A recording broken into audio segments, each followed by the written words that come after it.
మాట కోసం నువ్వు ఆయుధంగా మారి కొండలే ఢీ కొట్టరా, అది ఎంత కష్టమైనా ఆశయాల పీఠం నువ్వు అందుకున్న నాడు నిండుగా మురిసేనురా మీ అమ్మ ఎక్కడున్నా.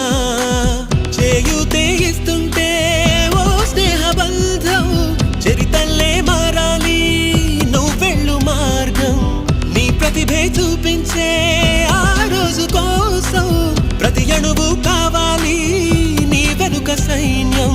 లేరా అడుగైరా ఆ శిఖరం చేరా, నిరుపై సాగరా ఆ గెలుపే నీదిరా, నీ రేపటి లక్ష్యం మరువకు సోదరా.